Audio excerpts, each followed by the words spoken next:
Bagong repair. Ito nabasag ito eh. Saan ba yun? Ito. Yan nabasag oh. So, pumili ako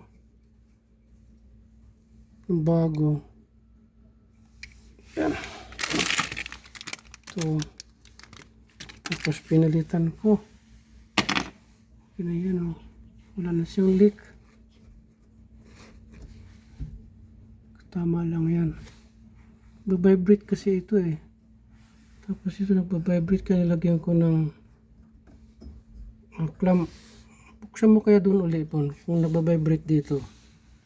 Buksan mo ulit doon sa so yan. Wala na siyang vibrate.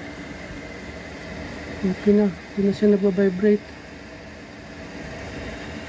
Ito naman sa kabila, maganda pagkagawa. Ito yung hot. Ito yung normal na water. Kasi po yan, nakahat yun. Ha? Nakahat.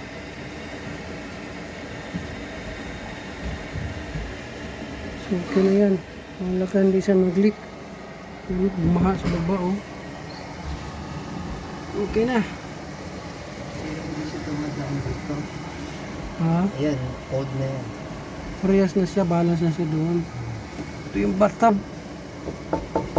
Dito dumadaan yung ano, bon.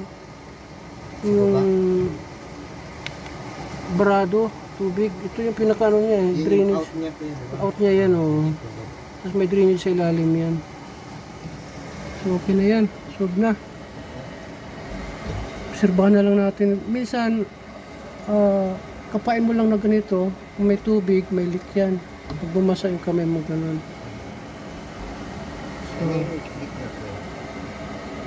paano gitna ito? Yan. Ito yung bulb. Hindi po ito. Ito yung papunta sa baba, yung supply. Ito yung sa baba, ang ganyan bagsak sa bathtub. Ito naman yung papaakit sa shower. Papunta shower ito. Ito pababa. Ito yung supply ng cold water.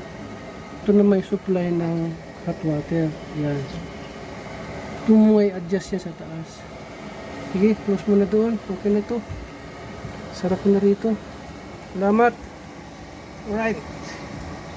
Tapos na ang shower kasi sumabog siya kanina. So okay na yan. Ligpit na lang. Ligpit na lang tayo. Balik ko na mo yun. Oh, balik mo na. Sabihin ko doon sa baba na okay na.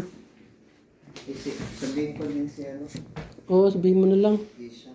Yeah.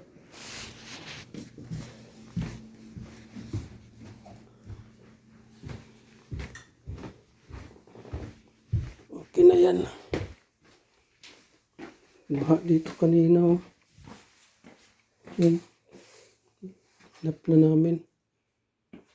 Kasi dito kasi yun eh.